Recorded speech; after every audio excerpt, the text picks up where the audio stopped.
عالمی شہرت یافتہ mix martial art MMA fighter Khabib نے گستاخانہ خاکے شائع کرنے اور فرانسیسی صدر کی جانب سے اسلام مخالف بیان دینے کی شدید الفاظ میں مذمت کی ہے۔ مکسڈ مارشل آرٹس میں اپنے کیریئر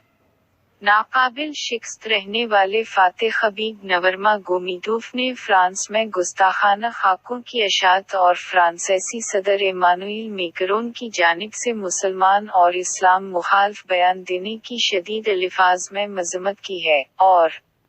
بھرپور احتجاج کرتے ہوئے فرانسیسی صدر کی تصویر انسٹاگرام پر شیئر کی ہے جس پر جوتے کا نشان بنا ہوا ہے۔ خبیب نے گستاخانہ خاکوں کی اشاعت پر شدید غصے کا اظہار کرتے ہوئے لکھا، خداوند کریم اس بری مخلوق اور اس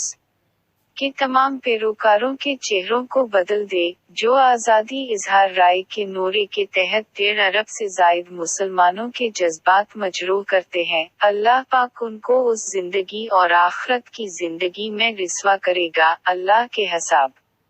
میں جلدی ہے اور آپ دیکھیں گے۔ پوسٹ میں مزید لکھا گیا، ہم مسلمان اپنے نبی حضرت محمد مصطفیٰ کو اپنی ماؤں، اپنے والد، بچوں، بیویوں اور ان تمام لوگوں سے زیادہ محبت کرتے ہیں جو ہمارے دل کے قریب ہیں۔ یقین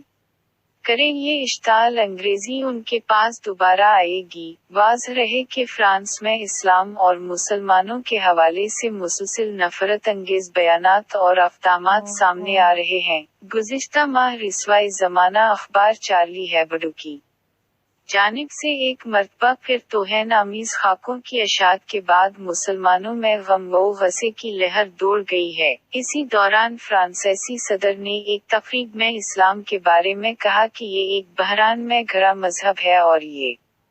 تاثر بھی دیا کہ مسلمان فرانس میں علیحدگی پسند جذبات کو ہوا دے رہے ہیں۔ خاکوں کی اشاعت کے بعد ایک مقامی اسکول کے بچوں میں توہین آمیز خاکوں کا پرچار کرنے والے استاد کے قتل کے بعد سے صدر میکرون کے بیان نے فرانس میں مسلمانوں کے خلاف نفرت انگیزی کی نئی لہر کو جنم دیا جس کے باعث کئی مساجد بند پڑی ہیں اور مسلمانوں پر نفرت انگیز حملے عروج پر پہنچ چکے ہیں۔